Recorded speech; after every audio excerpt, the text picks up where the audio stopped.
A lot of you have probably heard about the hands-off protests last Saturday. And the hands-off protests were in over 1,300 cities, according to Washington Post, and there were over 5 million protesters nationwide. In fact, Boston had over 100,000 by themselves. My little red town, like red as red, was, I'll be honest, I was expecting 50 to 100 people max. I was like, yeah, you guys acted like you're going to get a big number of people. Okay, calm yourselves, right? I mean, that was me. I was there. I was ready. But I'll tell you what, I was shocked because I estimated about 350 at least. 400. A local newspaper reported that we had over 500 in my little red town. And it's super red. It's not just libtards. Because The Hill reported, and if you don't know who The Hill is basically Washington, D.C.'s right-wing newspaper. And they're not the Examiner, which is even more far right. It's a far right paper. They are the go-to for most Republicans on Capitol Hill. And what The Hill told them was that 3 main demands of the protesters were get rid of the billionaire takeover, stop the corruption within the Trump administration. We're not even 90 days in, and that was what The Hill said one of the biggest complaints was. And get your grubby hands off of our Social Security.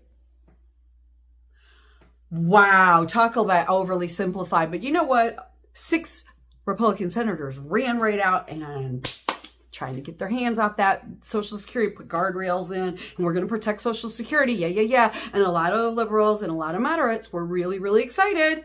And here's was my take, because I'm a former Republican, so I know these little games that they used to play, and I see it as another game.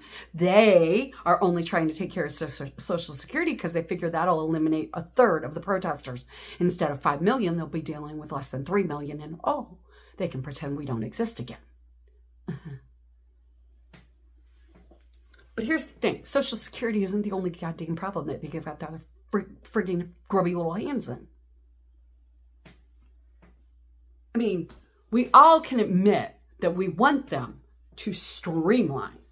Can we not? But instead, they've gone in there with a machete and they're not cutting out the bureaucrats. You know, anybody that's worked in a company knows most of your waste is in the management.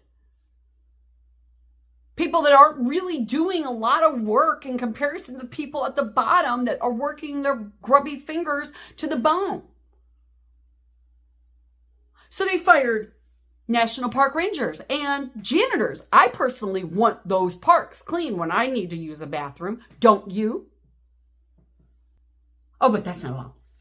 They fired employees like postal workers. They fired VA doctors, nurses, medical staff.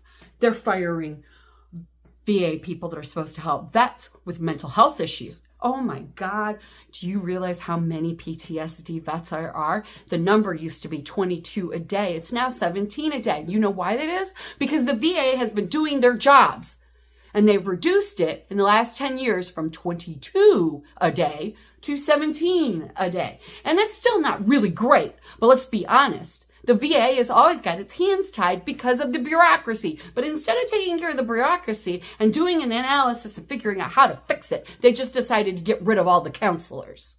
That makes total sense. And that's not even everything. I'm just touching on it. If I gave you everything, I'd be talking at 50 miles a minute for the next 30 minutes to an hour. Just to tell you everything they've done. They fired half of NOAA. You and me count on NOAA for the weather. A lot of you in the Plain States count on it for tornado warnings. A lot of us, especially the elderly, count on heat wave warnings. Especially we're going into the heat wave and we got problems with dry weather and fires and all of that. And that's all the NOAA. And they fired half of them. I don't care if you watch your meteorologist on your local news, or you get WeatherBug, or you get Weather App, or you get all your weather from weather.com. All of their information, every last bit of it comes from NOAA, and they fired half of them. Then on top of it, those little grubby hackers that Muskrat is using to clean up the system, 2 of them are convicted felons for fraud, defrauding elderly Americans. And they were given access to you, me, and everybody, every single one of the American taxpayers' Social Security records. Yeah, numbers, amount you paid in, the amount you're supposed to collect, when you're supposed to collect. Aren't you thrilled the 2 convicted fraudsters have access to that? Of course, there was the racism issues too, of course, right? They're deporting actual legal immigrants now. What the F? And in Ohio, they actually deported an actual American citizen. In that little red town, they're all freaked out because the guy was a really nice guy and they all really, really like him. Nice.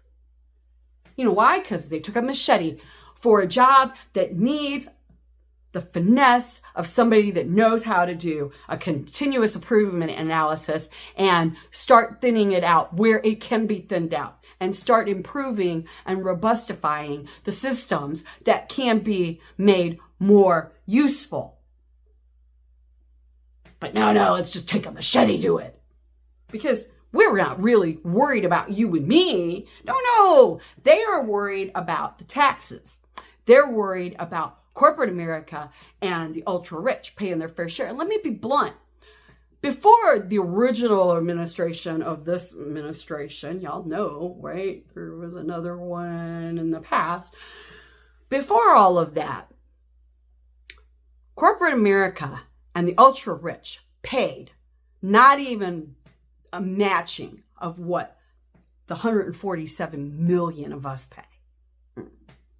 So what we ended up having is these guys want to cut as much as they can so there's no justification to tax the rich. You want to pay off the deficit? We can't pay off the deficit. If they were being taxed at the same percentage rates as you and I, we could pay the deficit off in about 10 years. That's right. Tax the rich. We don't want Canada. We don't want Mexico. We don't want Panama. We don't want Greenland. We want the tariffs to stop. They're going to destroy the nation. We know this. It's like a dream come true for anybody that hates our guts. We want you to leave our public schools alone. What the hell? For you blue collar people that are voted for him, can you imagine if there's no public schools? How are you going to work? You're going to have to pay for childcare. That's right. You're going to have to pay somebody to watch your kids while you're at work. Won't be using the public school system as your daycare center.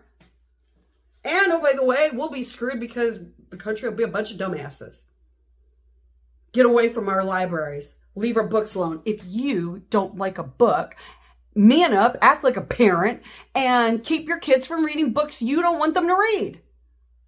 That's it. It's that simple. Stop trying to control the libraries and the schools, and definitely stop trying to control the universities. You have plenty of far-right universities. Liberty, Bob Jones, Brigham Young, technically. Oh yeah, you guys got plenty of that. You even got fake ones like TragerU. You don't need to get your grubby little fingers in moderate to left to a conglomerate, because the reality is the university I went to is mostly conservative.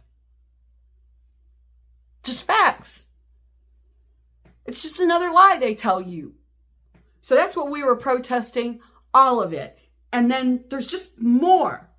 But the biggest one that really irks me is healthcare. I have a friend that I really cared about, and she struggled to get the healthcare she needs. And oh, by the way, I've had friends that have gone bankrupt just because of one medical bill.